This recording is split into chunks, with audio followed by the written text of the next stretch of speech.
Here we have a special feature, and we're featuring Bruce Greasy Galland out of Brampton originally. And you can see even in 1963, this is the first recorded real race car that we know he had, the 63 Biscayne 4 1/4 horse out of Howard Elliott Motors in Brampton, a long association with them. Moving into 1964, he got another brand new car, and this is 64 Biscayne 425 horse as well.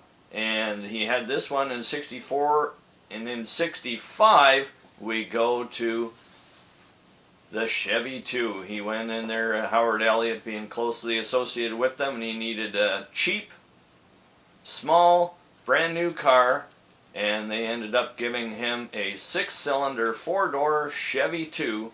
It was small and it was cheap, and he you can see the association with Howard Elliott Motors very strong. And he got the car brand new and immediately pulled the motor and rear end out of it and started the modification process. You can see here at the old gas station,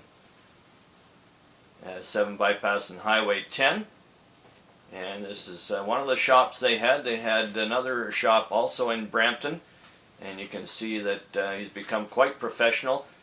Still in the early stages, still has a flat hood. The front suspension has an I-beam front axle in it, but it's mostly stock at this point.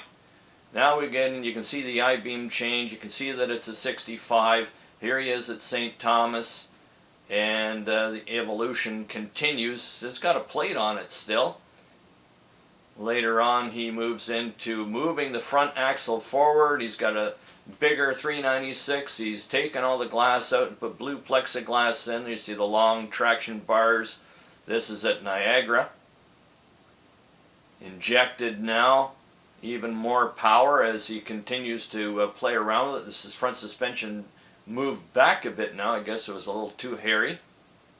Moving forward, there he is in front of the machine, and a bit blue in color, but you can see that he's got the teardrop fiberglass hood, a lot of fiberglass on the car, ever changing light. You see he's got different exhaust headers on it here, constantly experimenting.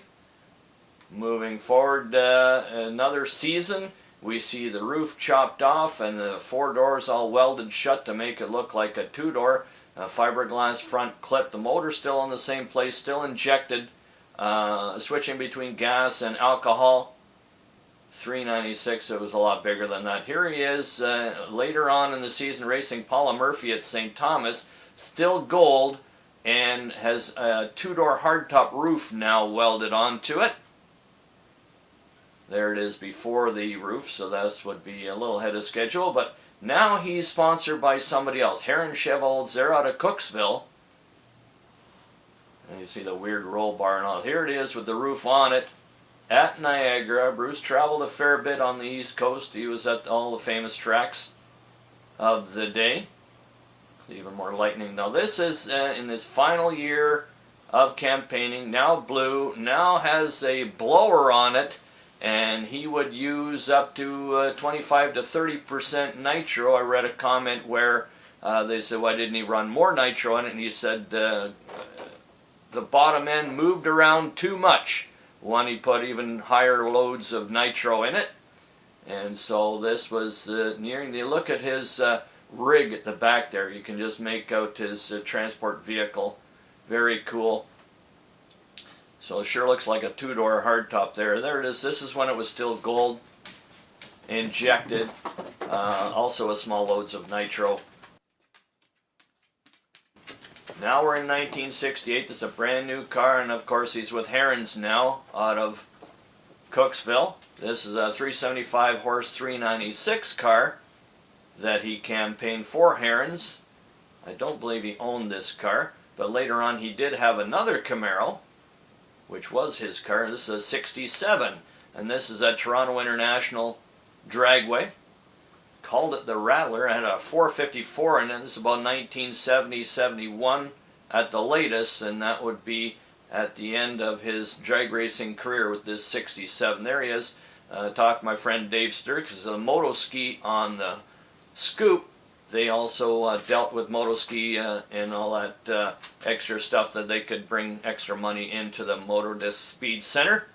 So they were skidoo dealers.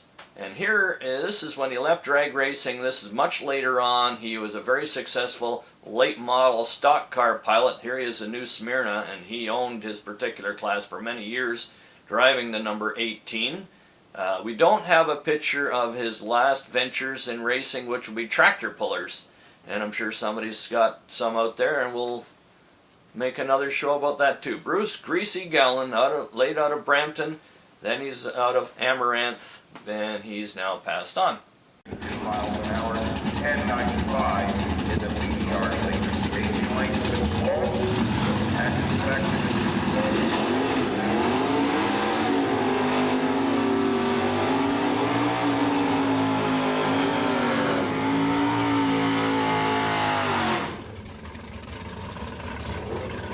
John Dye will pick up your